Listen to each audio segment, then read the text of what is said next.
जोहार, नमस्कार। News mail के कार्यक्रम में आप सभी लोगों का स्वागत है। और आज हमारे बीच स्टूडियो में आए हैं श्री बीजी टोप्पो जी। बीजी टोप्पो जी लातेहार के एक सुदूर गांव से हैं, लुरगुमे उनके गांव का नाम है। उन्होंने वही गांव से पढ़ाई की और रांची संजीवर में आए और उन्होंने फिल्मी कैरियर शुरुआत की। डॉक्यूमेंट्री फिल्म के क्षेत्र में जाकर अब तक 3 राष्ट्रीय पुरस्कार प्राप्त कर चुके हैं। इसके अलावा वो बहुत सारे पुरस्कार जीत चुके हैं। उस पर हम लोग बाद में बातचीत करते रहेंगे। बीजी टोप्पो जी, आपका बहुत बहुत स्वागत। सबसे पहले हम लोग ये जानना चाहेंगे कि सुदूर एक आदिवासी गांव के इलाके से आप यहाँ रांची पढ़ने आए और फिर कॉमर्स की पढ़ाई की।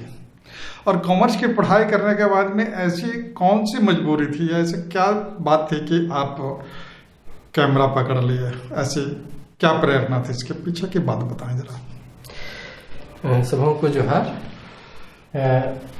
दादा, जैसे आपने कहा कि भाई क्या मजबूरी रही कैमरा पकड़ने का, उस समय दौर था जब 91-92 की बात करें हम। उस समय एक तो झारखंड आंदोलन चल रहा था और उसमें खूब आजसू का भी तेवर था। और उस क्रम में जब हम लोग बीकॉम सेकेंड ईयर में थे, उस समय हमारे इलाके में खासकर पलामू हुआ करता था, बृहद पलामू। अभी गढ़वा, लातेहार, पलामू 3 जिले में टुकड़ा हो गया। पर उस समय हम लोग का एक छात्र संघ होता था, पलामू छात्र संघ। और उस वक्त 92 में मैं वाइस प्रेसिडेंट था छात्र संघ का। और उस समय हम लोग खासकर दूर दराज से आए छात्र छात्राओं के लिए हम लोग क्या मदद कर सकते हैं, ये छोटा छोटा जैसे रहने का समस्या है या तो कुछ भी छोटा छोटा, उसी पर हम लोग चर्चा करते थे। लेकिन बाद के दिनों में एक बड़ी समस्या हम लोग के बीच आ गई, नेतरहाट फील्ड फायरिंग रेंज को लेके। और उस समय क्या हुआ कि अगस्त महीने का समय था जब मैं गांव गया, महवाडाड़ गया। उस समय वहां के दोस्तों ने कहा कि भाई आप लोग पलामू छात्र संघ चलाते हैं और यहाँ पर एक विस्थापन की समस्या आ गई है। नेतरहाट फील्ड फायरिंग रेंज के नाम से काफी गांव जुड़ेंगे। तो हम लोग भी सोचे कि भाई क्या करेंगे। और वो उनका कहना था कि आप लोग पढ़ रहे हैं रांची में, छात्र छात्राओं को आप थोड़ा बताइए आप लोग ऐसे क्या करना है। और जब वहां से लौटे उसके बाद एक मीटिंग बुलाए और मीटिंग के दरमियान में हम लोग सिर्फ छात्र छात्रा केवल नहीं रहे, हम लोग जो रिटायर्ड पर्सन थे वैसे 2-3 लोग को भी बुलाए जो अफसर थे अपने समय में। और उनको सवाल किए कि अभी तो हम लोग स्टूडेंट हैं, पढ़ रहे हैं, लेकिन वहां पर विस्थापन की समस्या आने वाली है, तो हम लोग को क्या करना चाहिए, संघर्ष करना चाहिए। फिर ये विस्थापन की समस्या से कैमरे की ओर कैसे आया? तो हाँ, उसी को थोड़ा सा बता रहा हूँ। तो उस समय क्या हुआ कि उन्होंने कहा कि भाई आप लोग को विरोध करना चाहिए। तो विरोध करना चाहिए ऐसा बात तो हुआ और ये बात बढ़ते गई। और उसी समय श्री प्रकाश दिल्ली से सेंडिट एक संस्था थी जहाँ फिल्म बनाने को सिखाते थे, तो वहां से वो सीख के आए थे और वो शूटिंग करने लगे नेतरहाट के इलाके में। और खासकर फील्ड फायरिंग रेंज का के ऊपर ही मतलब डॉक्यूमेंटेशन करने लगे, किसकी रक्षा फिल्म बनाए। तो उस समय मैं उनको असिस्ट करने लगा। तो असिस्ट करते करते देखा कि भाई ये जो कैमरा है और कैमरे की जो ताकत है, इसका उपयोग हम अपने मतलब अपने लिए, अपने सोसाइटी के लिए, अपने अधिकार के लिए या अपने सोसाइटी के लिए आप उसके बेहतरी के लिए कर सकते हैं। तो इसका उपयोग हम किस तरीके से कर सकते हैं, ये मेरे दिमाग में आया कि भाई कैमरा में ताकत है। ये जो मीडिया है ये पावरफुल मीडियम है। एक ही लाइन का समझ में आया कि ये पावरफुल मीडियम है, इसका उपयोग किया जा सकता है। बस इतना ही समझ में आया शुरू में। उसके बाद आपकी तो यात्रा हाँ, फिर पढ़ाई कंप्लीट हुई। उसके बाद कैमरा पकड़ के भाई शुरू किया। अच्छा, और यात्रा अभी तक चल रही है। तो हमें बताइए कि जैसे कि अभी आपने एक बहुत अच्छी फिल्म कुछ साल पहले बनाई थी जो चाय बगान के आदिवासियों पर थी, तो वो चाय बगान के जो आदिवासियों के बारे में जो आपने फिल्म बनाया, तो उसके अनुभव को आप जरा हमें साझा कीजिए दर्शकों के साथ। जब हम लोग एक छोटा ग्रुप बनाए अखड़ा करके, तो उसमें मेघनाथ आप भी रहे हैं, फिर हेरल्ड भी रहे, तो इस तरीके से लोग, और सुनील मीन, जेवियर कुजूर, फिलिप, सब ये मिलके जब हम लोग अखड़ा बनाए और अखड़ा में रहने लगे, तब वो जो जेवियर कुजूर वो हमेशा जाता था नॉर्थ बंगाल, क्योंकि उनके परिवार, उनका चाचा सब वहाँ रहते थे। अच्छा। तो एक दिन ऐसा ही मैं बोला उनको कि असम जाओगे तो हमको जरूर बताना। अच्छा।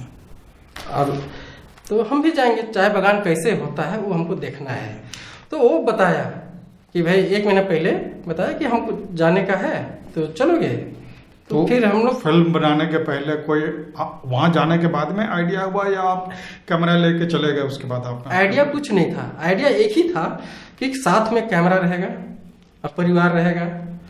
कुर्दला भी थी, शंकु छोटा था, उसको भी ले गए साथ में, और जहां जहां चलते गया कैमरा ऑन करके लोगों से बात करना, वहाँ का मैं ज्योग्राफी, हिस्ट्री सब बात करते रहा। तो इस तरीके से वो यात्रा हुआ। और एक चीज ये रहा कि मैं अपने लोगों को खोज रहा था।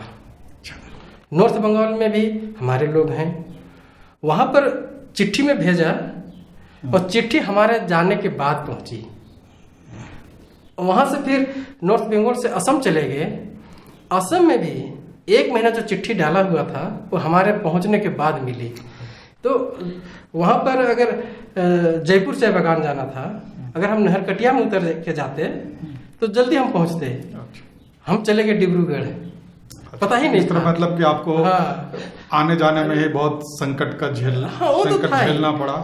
और बहुत सारी तकलीफें झेलने पड़े। उसके बाद जब आप वहां पर जो चाय बगान में जो गए और अपने लोगों के साथ मिले, उन लोगों के बारे में जो आपने जो कहानी फिल्म में बनाए, तो फिर कैसा लगा आपको और वहाँ के उन लोगों को कैसा लगा? देखिए, फिल्म लाइन में सबसे बेहतरीन फिल्म मेरा अभी तक का मेरा कोड़ा राजे ही लगता है। वो एकदम एक तो पहला था कि आइडिया ही नहीं था कि कैसे बनाना है, लेकिन सबसे पहले मैं गाना इकट्ठा किया।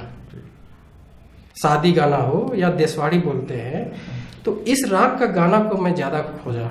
और उन सारे गानों में असम जाने का, भूटान जाने का वर्णन है। और वो वर्णन हम पहले सुनते थे, लेकिन उसका विश्लेषण हम नहीं करते थे। लेकिन जब फिल्म हम बनाने लगे तो उन सारे गानों को फिर एक बार सोचने लगा। उसमें जैसे ट्रेन से आने जाने का वर्णन है, तो वो सारी चीजों को मैं सोचने लगा कि भाई कि क्या पीड़ा रही होगी। फिर बात करने लगा। फिर जैसे जयपुर चाय बगान में वो सबसे पहला चाय बगान है, और वहां जो बोर्ड देखा तो उसमें लिखा हुआ है कि कौन कौन इस बगान पे के। और डिब्रूगढ़ से आगे करीब 16-17 किलोमीटर आगे चबुआ एक जगह है, वहां नर्सरी किया था। तो मैं 1834 आसपास की बात हम बोल रहे हैं। तो 1834 में पहला चाय बगान बनना डिब्रूगढ़ के आगे। और पहले जो लेबर लाए थे चाइना से लाए थे, लेकिन वो लोग टिक नहीं पाए और लोकल लोग को उतना इंटरेस्ट नहीं था। तो ये सारे कहानी वहाँ के हमारे लोग कहने लगे, जो वहाँ रह रहे थे वो लोग। तो कहानी बहुत सारे सुनने को मिला, छोटा छोटा, जैसे डिग्बई के बारे में बोलने लगे कि नहीं ये नाम कैसे पड़ा। अब वहाँ जो हमारे क्या बोले पुरखा ही कहेंगे, वो पहले गए थे तो वो लोग सुने कि भाई ब्रिटिश साहब हाथी से घूमते थे, तो जो पैर का जो हाथी का जो मट्टी कादो में जो घुस जाता था ना, निशान पद चिन्ह में, तो उसमें जो पानी था, अब पानी में एक लेयर होता था, तो उसको ब्रिटिश साहब देखा कि भाई कुछ तो है इस पानी का लेयर में। तो वो देखा, उसका तो आपस में बात करके बोले कि यहाँ तेल है और तेल खोदना है। अच्छा। तो खोदने के लिए लेबर कहाँ से चाहिए? तो जो चाय बगान के इर्द गिर्द जो लेबर थे जो काम करने, उनको ले गया। तो ले गया तो भाई डिग बॉय, हाँ। मट्टी खोदो भाई, मिट्टी खोदो तो वही डिग बॉय हो गया। तो ये कहानी से पता है, बहुत इंटरेस्टिंग रहा, कहना चाहिए, बहुत बढ़िया। ठीक है। तो आप असम में गए और उस फिल्म को बनाया कूड़ा राजी को, तो उसमें जो सबसे आपको जो दर्दनाक अनुभव हुए वहाँ बहुत सारे, क्योंकि फिल्म को देखते हुए कई बार रो पड़ते हैं लोग, तो आप वैसा कुछ घटना को बताइए। देखिए, ये जो रो पड़ते हैं बोल रहे हैं, उसी से मैं शुरुआत करूं। फिल्म बनाने के बाद जब हम लोग दिखा रहे थे, मैं फिर दोबारा गया 10 दिन के लिए। अच्छा। नॉर्थ बंगाल तरफ उधर फिल्म लेके, सिर्फ बनाए तो फिर उसको दिखाना भी चाहिए कि किस तरीके से हम बनाए हैं, कि किस तरीके से बना है।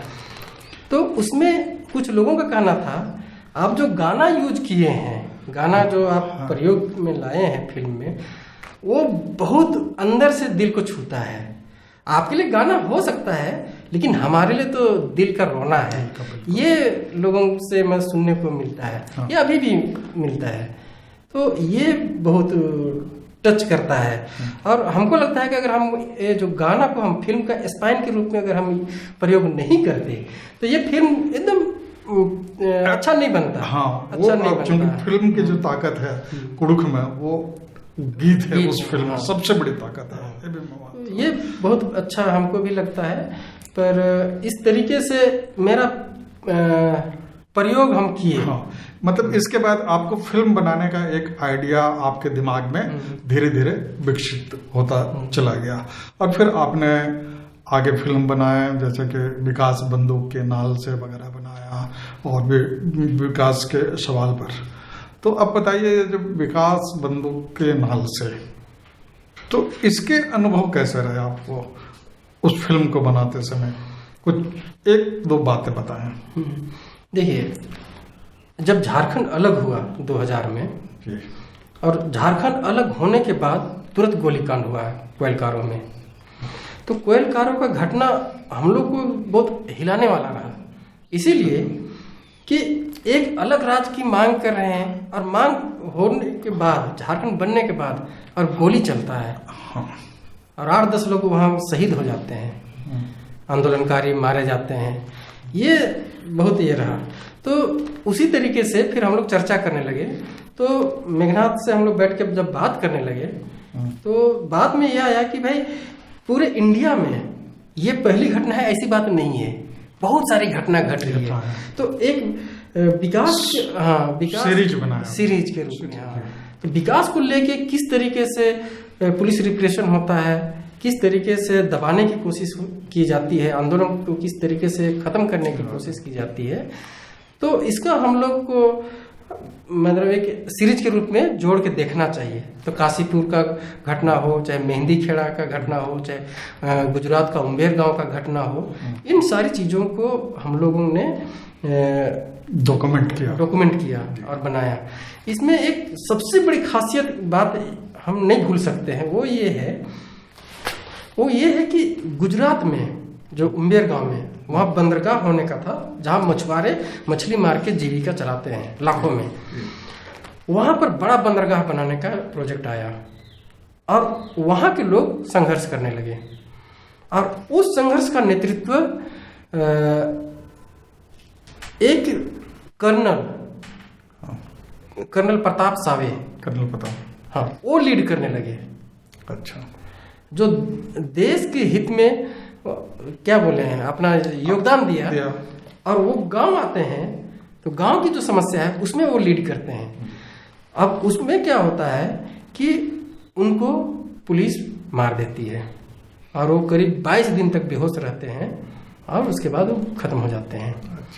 जब हम लोग VHS कैमरा लेके जाते हैं, वहाँ डॉक्यूमेंट करते हैं, बात करते हैं, उनकी मिसेज कह रही कि झारखंड से छोटा सा कैमरा लेके आया है, ये लोग क्या करेगा, क्या बनाएगा, वो अपने मन में सोच रही है। हमारे यहाँ कर्नल प्रताप सावे जहाँ थे, उसके बगल में बड़ा बड़ा स्टूडियो है, जो महाभारत और क्या क्या जो है वो सब बड़े बड़े सीरियल शूट होते हैं, बड़े बड़े कैमरे से। हाँ, और उनके साथ उनका उठना बैठना होता था अच्छा। कर्नल का। लेकिन जब उनकी हत्या हो जाती है, लेकिन वो स्टूडियो वाले इनके ऊपर डॉक्यूमेंट नहीं करते हैं, ना आंदोलन का ही डॉक्यूमेंट करते हैं। अब क्या होता है, जब हम लोग फिल्म बनाने के बाद दोबारा गए और फील्ड में वहाँ मैदान में स्क्रीनिंग करते हैं, दिखा रहे हैं, तब वो लेडी रोने लगती है। फिर जब वो अपना घर बुलाती है और घर में बैठा के हम लोग को बताती है कि जब आप लोग आए कैमरा लेके, तो मैं सोचती थी कि छोटा सा कैमरा लेके आए क्या करेंगे, लेकिन आज मैं जो फिल्म देखी उसका महत्व क्या है वो समझ में आया कि आप लोगों ने बहुत बड़ा योगदान, छोटे कैमरे से बहुत बड़ा काम कर रहे हैं। तो ये बहुत बड़ा ये रहा आपके लिए एक उपलब्धि। अच्छा, अब चलते हैं आगे, जरा हम लोग और बात करेंगे।